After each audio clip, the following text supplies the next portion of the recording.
When you design a place for higher education, I believe informal learning should be given equal importance as formal learning. So there should be such spaces which will encourage chance meetings and interaction between both students and teachers. There should be an atmosphere of informal learning or learning beyond classrooms.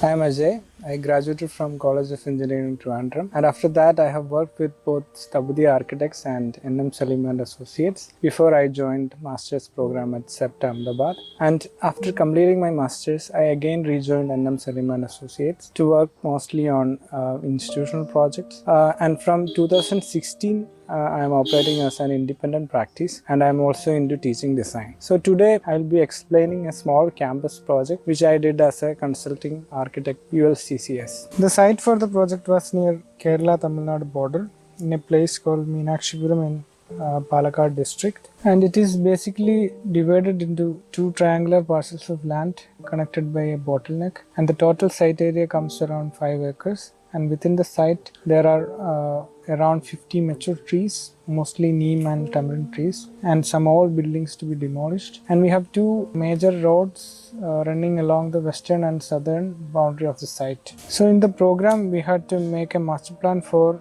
1.2 lakh square feet of total built-up area, which will be realized incrementally in different phases, and the first phase of building was around 30,000 square feet. So when we started the design, our primary concern was to retain all the mature trees within the site, and also to create maximum positive outdoor spaces in a comparatively smaller site for such a campus.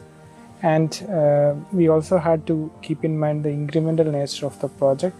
So the form or the shape of the building became secondary. It grew out of all these concerns. So in the master plan, we kept all the academic buildings to the western part of the site, organized around a big courtyard.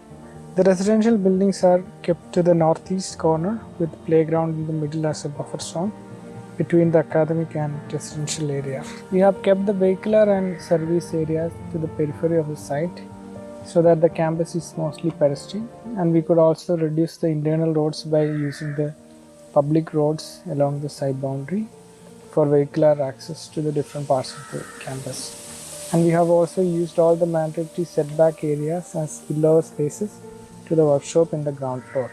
And we also had to plan the building in 3 phases.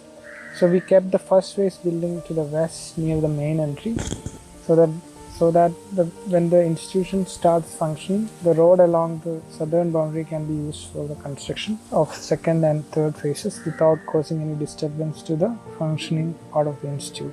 This is the first phase buildings. So this is the main institute, and this is the canteen block, and you have one workshop block here. So you enter from the west. So this is the main porch. As you enter the porch itself, you can see the courtyard on the other side. And when it came to the form of the building, we haven't done anything extra. We have only used the structural elements itself. So this is the western side where the floors cantilever a little as you go up. So this is the eastern side or the courtyard side. This side we have kept it very simple, only that we have taken this main stair to the facade so that it becomes more participatory. And when it came to the roof, we have given a very simple lean-to roof also for the ease of collecting rainwater to a single point. So we have this rainwater collecting open tank here, which will also act as a landscape element in the courtyard. And these all trees are existing trees. So when the second phase buildings are also complete, this courtyard will get defined. So it will be an interesting space with all these existing trees, this water body and the play area, etc. So this was the overall concept of the project.